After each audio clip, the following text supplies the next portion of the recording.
Soshu, the refreshing sake. In this video, we're going to explore the flavor of soshu. Why is it so refreshing? Why is it so versatile?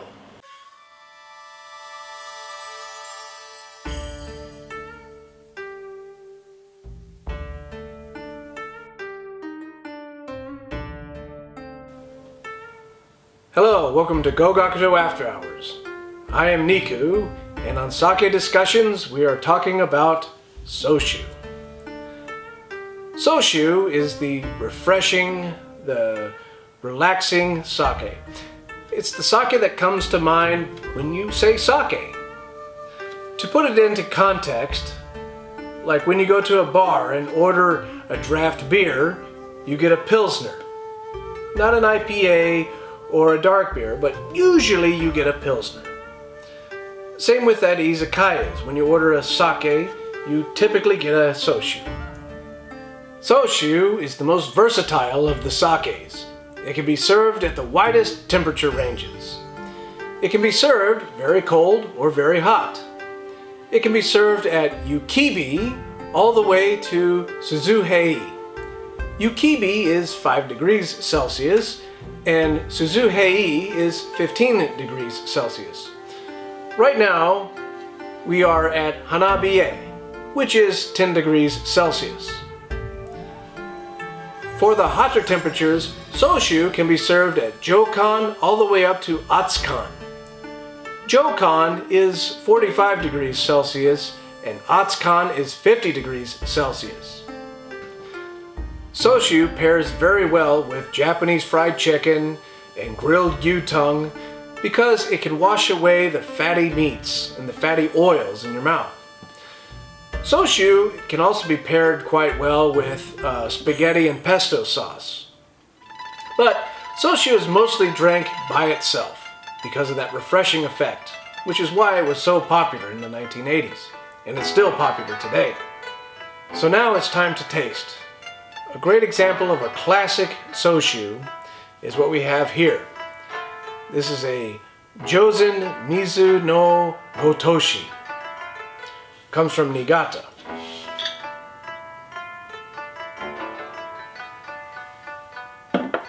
Okay, so it is clear. I don't know if you can see that, but it's clear. And let's see the aromas. Ohayou gozaimasu. Joshi wa dou?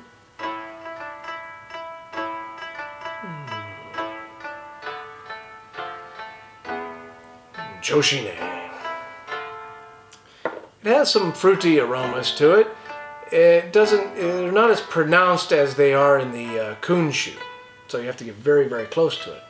Okay, now it's time for the best part, the taste.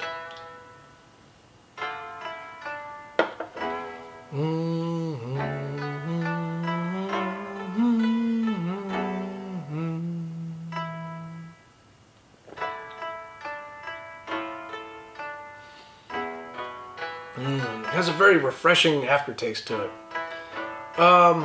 The flavors, I would say, it does have definitely a fruity flavor. I can't quite make it out yet, but one of these days I'll be able to get those notes correctly. Now, as I said earlier, you can also enjoy soshu at a hot temperature. There's many ways to heat it up.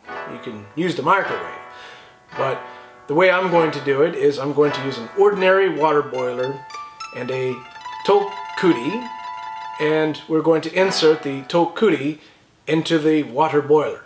Now, I don't have much soshu in here, so it'll heat up very quickly. It's also good to have a thermometer. Okay, the water's about 70 degrees. We don't need it to go to a full boil.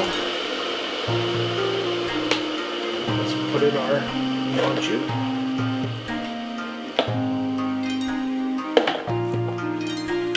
And we'll put in our thermometer. Okay, our temperature is at 43 degrees. I want to get to atsukan, which is 45 degrees. But I have found that there is a little bit of a temperature runoff, so you need to stop it a little bit earlier. And and we are at 48, and it's still climbing a little bit. 48, 49, which is Atsukan. So, let's see how much the flavor has changed.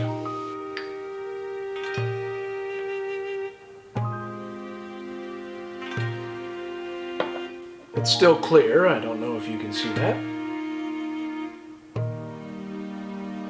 Aroma's a little bit stronger.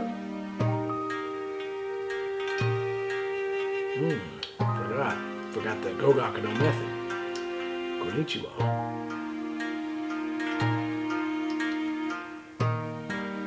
Joshiwado.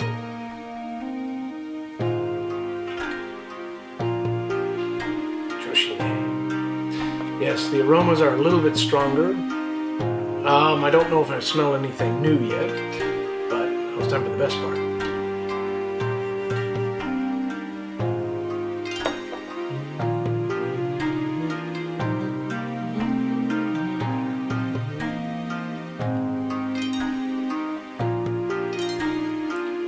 Wow, the flavor is completely different. In fact, I actually like it warmer. I don't know if I really tasted anything different, but the flavor was much more richer, and the fluid was much easier on my mouth.